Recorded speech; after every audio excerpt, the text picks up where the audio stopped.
Bless the Lord. I thoroughly enjoyed the play this evening. I wonder if you could just again clap your hands and thank God for this amazing group of young people. Can we pray together for God's word, and then we will hear what God has to say through his word this evening. Father, thank you so very much for the privilege once again to be found in the presence of God. Thank you for the play that has been acted out, reminding us of what God is doing in this house, in this room. And so, Father, as we will be together again, just to grapple through your word and to think through your word and to make sense of what God is doing currently with tweeders, at least yesterdays. And I pray that you will bless the leadership of this church, that you will bless the visionary of this church, and that your name will be glorified. This we pray in Jesus' name. Amen and amen. Brothers and sisters, with the permission of your pastor, I have written a book. And I wrote in the book, and I'm obviously going to bless your pastor with the book. The book is the name, The Art of Re. I wrote about 15 chapters around words that starts with the re word, like rebirth, reinvent, redevelop, reimagine, and. But a lot of the information in the book was really birthed from one of the conferences we had here. If you can still remember the conference, the Reimagined Church. Can you still remember that one? And when I unpacked the word reimagine, I realized, wow, this conference really kind of ignited something inside of me. And I took a few years and I started writing a few pieces in the book. And I wanted to say thank you to Pastor David for igniting something in me to write this book. And I thank God for the privilege that I can share the book with people around the country. It's not really a Christian book, like a book about the anointing or the fivefold ministry. It is really a personal development book. It is about us trying to make sense of life and how to develop and how to grow and how to navigate out of difficult circumstances and situations. And maybe I've been retrenched. I went through a divorce. I lost livelihood. How do I rebuild life?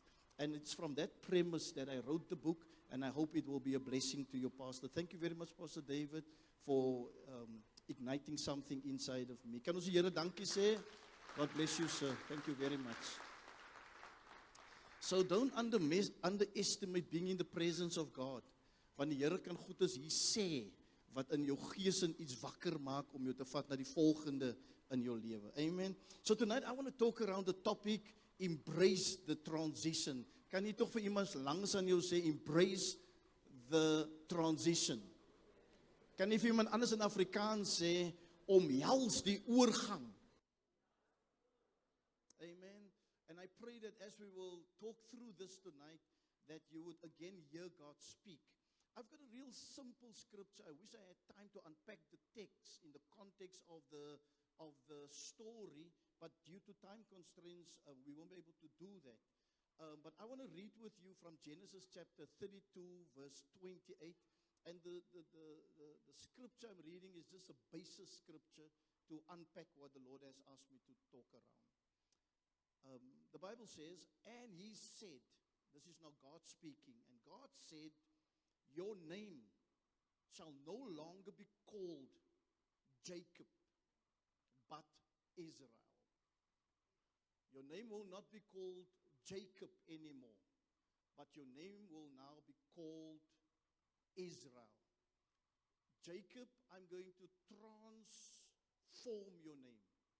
I'm going to transition you to think differently about who you are. Jacob, you are called Jacob, and obviously in the Hebrew language, when they said the word Jacob, they completely understand what it means. And Jacob means a wrestler. Because when he was born, he's one of a twin.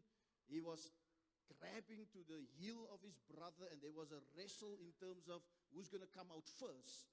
because the one that will be born first has put certain rights and privileges. So the Lord says to Jacob, Jacob, I'm going to transition you from how people will think about you. Because at the moment, people think about you as a wrestler. They think of you as a conniver. They think of you as a manipulator. But Jacob, I'm going to change how people view you. I'm going to give you a new name. And I will call you Israel. And Israel basically means God prevails.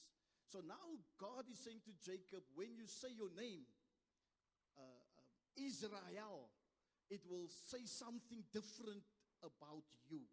And so I've just come to remind this house that God is busy transitioning you.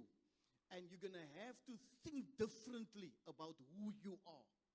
And you're going to have to think differently about what God can do through you. Jacob was just a conniver, and I mean, you know the story, how he swindled people out of deals. But God says now to him, I'm going to change everything about how people view you. I'm going to shift from self-effort to God dependence. Jacob, you will not depend on you anymore in how you will do things. But Jacob, I'm going to transition you now that you will start to depend on me and not on your own skills. Can somebody say amen to that? And so tonight, this is really the premise of my conversation, that God is saying, I'm transitioning you, I'm shifting you, I'm changing you, and I'm going to do something different in terms of what I'm going to do in the future. So this name change of Jacob was purposely endorsed by God. So when God changed this name, it was not just the sake of a name change, but it was really prophetic that Jacob, I'm going to give you a new name, but this new name will be connected to purpose. Jacob, you must understand this transition is not just for the sake of name change, but it is actually about purpose. I'm changing your name because there's something in the future that I'm going to do through you. So the future of God's people, the identity of God's people was connected to this transition that took place in Jacob's life. Because God is very interested in the identity of a people. A people that don't know who they are is a people that will always stand back for other people. As jy nie weet wie jy is in die Here nie, gaan elke ander mens vir jou intimideer. No, help me now. Please help me now. Ek weet 'n slaappuntyd, maar help my asseblief. If you're not going to get to a place of where you're going to be okay with you, you will always, when somebody else comes into the room, you will feel small because you don't believe who you are. Kyk, jy mens moet maar nou vrede maak met wie jy is. Nee, jy moet vrede maak. As jy nou 'n size 30 is, dan moet jy tevrede wees met jou size 30. Maar as jy daarom nou 'n 38 is, dan moet jy ook maar tevrede wees met jou 38. Sê tog amen tog asseblief. So you're going to have to accept who you are, because if you're not going to accept who you are, if you're not going to accept your identity in Christ, you're going to miss a lot of things that God wants to do in and through you. And it is one of the things that I had to learn early in ministry. I cannot be like the other pastors. I must just be authentically Jeremiah. And if I can just be me, hopefully people will love me. And at the moment people love me, even the people in Easterus AFM, they love me.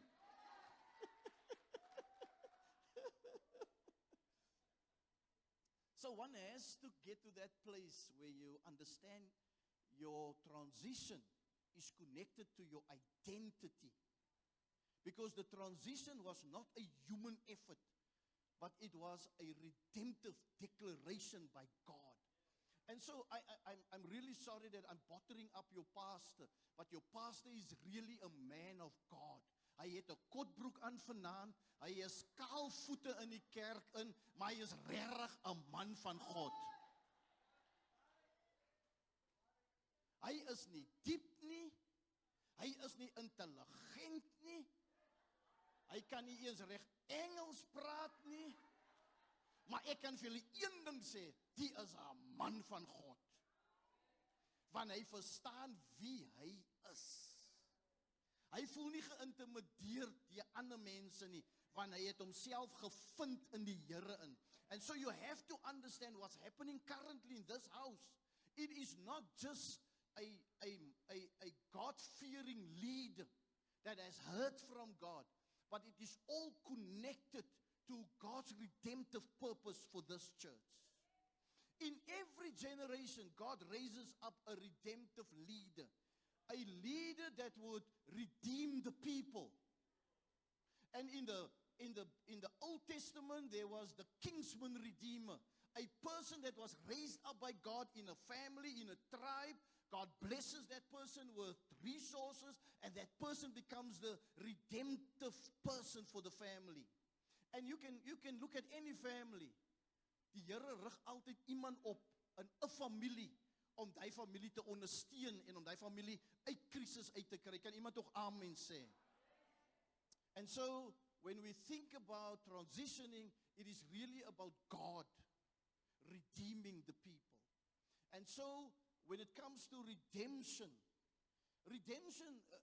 Pastor, redemption is about, in its simplest form, it is buying back. So every 50 years in Israel, it was called a Jubilee year. And the 50th year was the year of giving back. So that year was called Jubilee, but it was really the year of redemption, where whatever was taken away from you, rightfully or unrightfully, must be given back to you. And so when God deals with a people, God always have a redemptive plan for that group of people. I can honestly say to you, where God is transitioning the church, is to take the church to another level where this house will play a redemptive role in this community. Thank God for the blue church. Daar's nog 'n stukkie blou hier eers. Of dit nou halfwerk is, of dit is vir identiteitsdoeleindes, ons weet nie hoekom nie. But that little blue might remind us of the blue church before. Maar nou is dit wit kerk. Grys kerk. It is not just about the color change, but it is a redemptive purpose of the color of the building. And you might not see it now, but you will see it soon. Come on, help me now. Die mense gaan almal vra, hoekom is die blou kerk nou grys? Waarom het die blou kerk geword? As daar nou 'n nuwe pastor of wat? Of het hulle weer lotto gewen? And people is going to ask questions. But in the questioning, God will be glorified. Because somebody would say, we are in transitioning. What do you mean by transitioning? You will unpack it in whatever way you would do it. But God always has a redemptive anointing over every group of people. I wish I could find out what was this piece of land before it was a church building. Was dit net 'n stuk grond? Hy het miskien 'n erfnommer gehad, miskien nie eens 'n erfnommer gehad nie. But as soon as somebody builds a building on a piece of vacant land, do you know what happens? Spiritually, do you know what happens? You give God a new address in the city.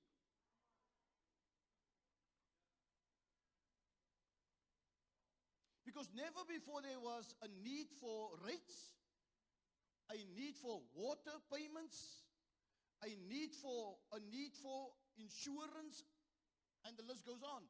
So as soon as a group of people takes a piece of vacant land, put a building on there for the Lord, immediately it becomes a redemptive center for the people in Easterus. And I don't know what's the testimony like of this house in the community, but I have heard a few conversations about this house. Not only from the people here in the area, but some of my friends from Cape Town who used to visit here. The story of this house is beautiful. Come on, help me now. The testimony of this house is beautiful. And so we thank God for this redemptive center. Can somebody clap their hands and thank God for this? So I think you understand that God is transitioning because it's not a man thing, it's a God thing. It is God giving identity to the house, but more than that, God is also saying this is a redemptive space. This is a place where you can make mistakes. I have listened to your pastor for a very long time. He is not a condemning pastor. He's not a pastor who writes you off. He's a pastor of not another chance. He's a pastor that has an open door policy. He's a pastor that says, if you are willing to come in here, we will figure out how to assist and help you. You see how many children run around here in the afternoon. Die kindertjies praat in tale. For some it's a joke. But in terms of redemptive purpose, God is busy working in and through some children, and don't be surprised if that children will come into this house and change the trajectory of this house. Don't be surprised. So this house is in transition, and the transitioning church are travelers between two worlds. We are traveling between an old time or an older season into a new season. And the question is, how do you behave in a season of transitioning? Because you are really traveling between two worlds. You are traveling between two eras. You are walking and you are traveling between two destinies. And how do we manage that traveling between? So I made a statement there. Let your past inform you. So church, don't write off the past. Please. Moenie daai is dit 'n hoeksteen gaan uitkap en 'n ander een insit nie. We cannot ignore the past, because the past informs the present. I remembered when the AFM asked me to write the history of the colored people in the AFM. So I was part of a writing team to write the history of the AFM, specifically the colored then section of the AFM. So we did some research, we went to visit houses, we probe people about certain questions, and then people would say certain things about the colored church prior to 1996. And now I don't want to write it because some of it is not nice stuff. So the editor of the book said, no. When you deal with history, you have to write all history. You can't be selective when you write history. You must mention everything because history is history.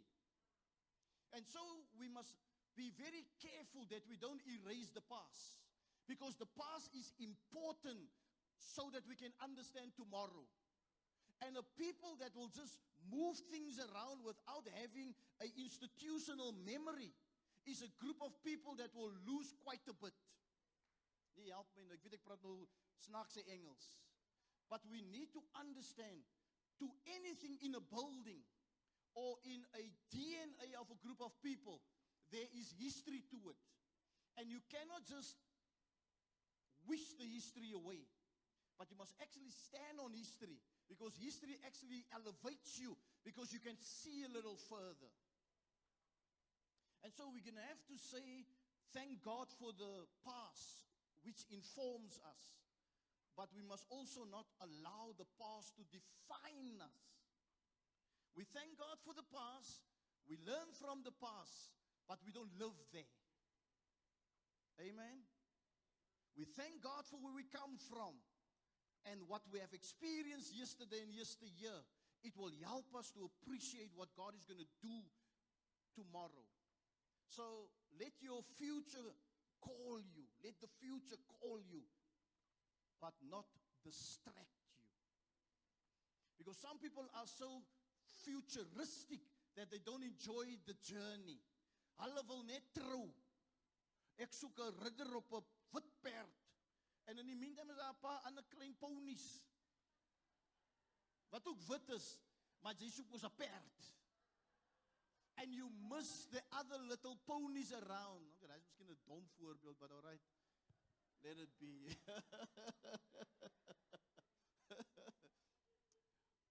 It's like flying from Cape Town to OR is about 2 hours, as you know. And you miss quite a bit of scenery when you fly. But if you drive, you see quite a bit on the road. And you can actually enjoy the journey. And some people are so fixated about getting to destiny that they don't even enjoy the journey. And so I'm saying to Easterers, enjoy the journey of transition. Embrace the journey and say, Here, this is an exciting journey. It is scary. It is sometimes nerve-wracking. But Father, we will enjoy the journey because we know where you're taking us. Because the God who called then is the same God that will direct the steps of the righteous. Amen. So we're going to have to, I put it this way, let the past and the future, let it dance together. Nou vir die mense wat nog so klein bietjie lang arm ken, daar steppies wat gemaak moet word. En as jy nie in die step is nie, dan kan jou danspassies heeltemal uitmekaar uitval. Julle trap mekaar op die tone. Kom susters, ek weet julle is nou geestelik vanaand, maar julle weet mos nou die man moet jou stuur, is dit? Nou ek kan glad nie dansie want ek het die Here aangeneem op 14. So ek weet nie hoe om te dansie. Ek en my vrou, ons dans. En hulle maar nie disclaim, ons dans. So ons noem ons dans free spirited dancing. Whatever in ons koppe opkom, ons bene doen het. And sometimes we are at functions and dance ons. Okay, dat was nou die ander mense wat nou hulle doen het. Hey, die is in, die steppe is in. En dan klap die mense hande. Maar as ek in julle hande opkom, ons doen mos enige ding. Kyk, die mense kan hulle oë nie van ons afhou nie, want hulle sê die is iets anders. So let the past and the future, let it dance together. The past is not the enemy of the future, and the future is not the enemy of the past, but we embrace both of it, and we dance together, and ons maak mooi passie saam, and we do something amazing for God. So the facilitation of these two worlds are important. Can I be negative? And I hope it sounds negative, and I hope you can appreciate it. In 1 Samuel chapter 18 verse 7, it's not on my screens, the scripture. But 1 Samuel chapter 18 verse 7, a group of women created a song.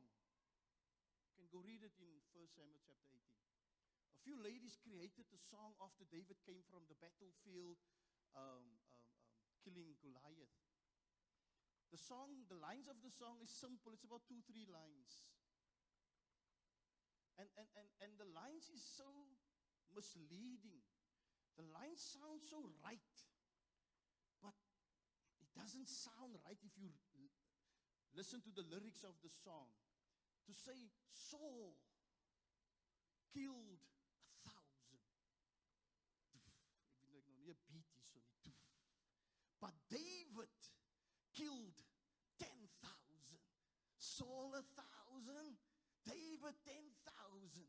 And this was just singing and they were just worshiping. But what they didn't know, they were creating division. David 10,000 and Saul 1,000. And so it was so important that people had to discern the song and say, no. It sounds right, but it's wrong. Because you are creating now a division. You're creating tension between two amazing leaders. Both Saul and David did great exploits for God.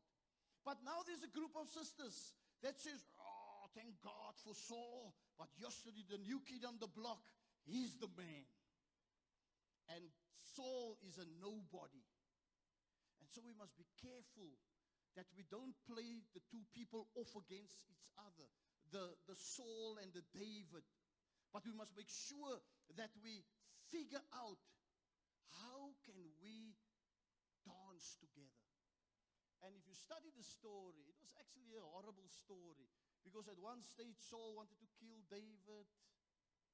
David had the opportunity to kill Saul. And it was just a terrible relationship. Even the son of Saul didn't like his dad anymore because him and David, they were close friends. And there was tension in the camp. And so as we are working with the old and the new, that we make sure that we don't create tension. So if there's sisters or brothers wanting to create a new song for the church that is going to cause division, I'm saying to you, your song is not going to make the radio station. Amen. I took over from Pastor Ansley. I was 37 years old. It was a reasonably big church. In terms of the 3 B's in that building, bodies, budgets, and bodies. I call it the 3 B's. Bodies, buildings, and budgets. Where I came from Grassy Park, Petra, the budget was triple what I dealt with there. The bodies were more here. And the building were bigger. And I had to because there was a group of people also wanting to sing a song. Ansley, kill 1,000. But Jeremiah is going to kill 10,000. And I actually went to one of the sisters. I said, you will never sing that song again. Because you want to create tension between my dad and myself. You're not going to do that. And, you know, without sounding arrogant or braggerig, soos ons in die Kaap sal sê, when Pastor Ansley retired, myself and Juliana and some of the other leaders said, we will look after our spiritual dad and we'll give him a retirement package that the AFM has not seen for a colored pastor. And then somebody on the church board asked, ja, maar hoe gaan hy betaal word? Ek said, then I will work for free for 10 years until we make sure that our dad is okay. Ja, brekkerig, ne? And I worked for 3 years without a salary at Petra. And the Lord supernaturally sent us money, and the Lord blessed our income. The Lord blessed the bodies to the building. The building was overflowing with people, because if you do it the right way, God will honor the legacy of the pastor, but more, the Lord will also bless the new pastor and the people that God will bring into the building. Can somebody say amen? Now, sometimes Pastor Ansley, when he was still alive, Pastor Ansley will just fly into Cape Town to come and visit somebody or to attend at a funeral and whatever, and then we will decide we bless our pastor because he's in the city. And then we'll pay him some money, and then he will phone me and say, Jeremiah, why are you doing this? I said, Daddy is in the town. And of Daddy net so hier verby ry, ons maak seker Daddy is okay. Do you know, ek is 'n geseënde pastor. Nie omdat ek lang hare het nie. But because I understand honor. There is something about honor that books cannot teach you.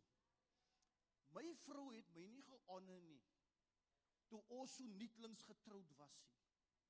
My vrou is nou 'n slim vrou.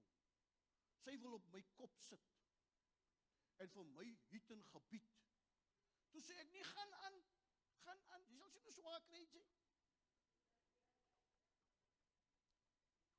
En die dag wat my vrou begin submit het onder my wat minder as happy, sê Say amen, Julie. Pressure. The day when Juliana understood what it means to honor and submit, Juliana never has money problems. Now, every person has a love language. Ne? Elke mens. My vrou se love language is geld. Kyk jy, as ek my meisie wil gelukkig maak, dan moet ek net vir haar geld gee. Dan sê jy wat, sy moeg van die werk af, kos sy sê vir my, ek gaan nou lê. As sy ek gaan lê. As sy die kombes oplig, dan val sy in R200 note en R100 note. Dan skree sy vir my raaf van die kamer, my man, ek like submission. My man, ek honor you. There's a blessing when we honor. There's a blessing when we honor. Let me see if I can get to my conclusion. It is time to upgrade your status like we do on our social media platforms. We need to upgrade our status. So the upgrade I would like you to do is you will have to upgrade your words. This transition is going to need new words. Can I get an amen? This transition is going to need new faith. This transition is going to need new attitudes. We're going to have to talk differently about where God is taking us. We're going to have to say things like, I can't wait for the next. It's going to be impactful. God is going to enlarge us. God is going to give us more favor. God is going to give us more resources. God is going to multiply us. God is going to accelerate us. We're going to have to get some new vocabulary. And as we do all of this, we don't say it in a derogatory way, as if the previous pastor didn't do what he has to, what he was supposed to do. Because Pastor Ansley, he was my dad. I miss him so much. Every time he would rub me over my kop, my head, and he would say to me, I'm so proud of you. You have outgrown me in terms of your influence. I am so honored when I come into the city and the people talk about Jeremiah and Juliana to say that is amazing leaders. And it would make me feel so good. And you know, I had an old jacket in my cupboard of my dad. My pa was 'n groterige man, so die baadjie is 'n bietjie groot vir my. And the day when I took over by Pastor Ansley, I thought, this is big steps. These groot skoene, man. Pastor Ansley could speak English like you. Like rah, rah, rah. Pastor Ansley could speak Afrikaans like, ja, man. Noem my maar net Atti, man. Mooi Afrikaans. Pastor Ansley could speak Xhosa fluently. He was an exceptional leader in the AFM. When Pastor Ansley gets up in a meeting, it was a personality getting up in the meeting. And I was asking myself, hoe gaan ek in die man se voetstappe volg? And Pastor Ansley would call me aside and say to me, you don't have to compete against me. Just be you. I will support you. I will be the wind beneath your wings. And he said to me, gebruik my naam oral waar jy gaan. En as ek so instap in vergadering sê ek is Ansley Jacobs se seun. En dan gaan die deurtjies net so oop vir my. Because I honored my spiritual dad. So as we are moving and upgrading, as we're transitioning, we give honor to the previous leaders. We give them honor, double honor. Nee, nou gaan ek warm raak. Double honor. Yes, you'll give him whatever you need to give him, but you will not forget him. You will not forget his wife. You will not forget his family. You will be there. And so in this season, we're going to do that. And in conclusion, the transitional church's declaration, and this church's declaration should be, this is the Lord's doing. I want to say that again. This is the Lord's doing. and it is marvelous in our sight. I wonder if we could have a declaration like that. What is happening is not the doing of a human being, but this is the doings of God. And this doings of God, it is marvelous in our sight. And so, Easterers, you are at the best place of the history of this house. You are at God's strategic date on His calendar for this community. You are at the right place at the right time for what God is going to do in and through this generation. So, in conclusion, I want to say this. David's transition to elevation was Goliath. David would never have been the David that we know of if there wasn't a Goliath. Nee, jy moet my nou help. David was a good leader, but he needed a Goliath to take him to the next in his life. And so I've come here to say to you, I don't know who's your Goliath. I don't know what's your struggle. I don't know what's the hurdle that you must overcome. I don't know what is the frustration that you have. I don't know what is the giant that is scaring you to go to the next. But embrace that giant, because that giant is your elevation for your transition. Father, thank you so very much for the privilege to share your word to your people. And now I pray, oh God, that you will use the words that you have placed in my heart, that it will become the oracles of God, that it will become the words of God for this people. We have released the word of the Lord into the atmosphere. We thank the angels of the Lord, according to Hebrews chapter 1, verse 13, that will take all of these words that was declared into the atmosphere. And the Holy Spirit will use these words and impart it in the hearts of people, and that people will see and hear you in this season of their life. And now I pray, oh God, I don't know what is the giants that wants to stop the next move of God.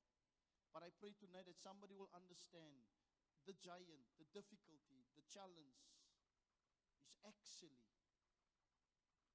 my giant for my elevation and for my transition. And so now in the name of Jesus, I pray that you will break strongholds, that you will break anything that wants to stop the next move of God. I pray that you will cause this church to have an open heaven. I pray that this church will now see, as they are preparing for the transition, I pray that they will now supernaturally encounter God. Because at every transition, God is always present. When Jesus appeared on the scene and the transition from John to Jesus had to happen, a voice from heaven said, "This is my beloved Son, in whom I'm well pleased. Listen to him." I pray, oh God, that now there will be an open heaven for this assembly, that there will be a voice affirming what they're doing. I pray that a voice from heaven will speak not only to this house, but to the community, to the leaders of this community, that people will really feel the unction of God for the next in their story. Thank you that you are the author and the perfecter of our story. You are the writer of the story. And somewhere in the story of Easter's AFM, there's a date of transition. But the story is not ending. It is only beginning. And so I pray for that favor to rest on your people in Jesus' mighty name. And everybody shout. Everybody shout. Can you turn to somebody next to you and say, "This is the Lord's doing"? Come on, help me now. This is the Lord's doing. And it's marvelous in our sight. Tell somebody, "Is mooi, man, is mooi, is mooi, is mooi." Come on, help me now, church. Say, "This beautiful. It's good, it's good." And may the Lord bless you in Jesus' name. Amen.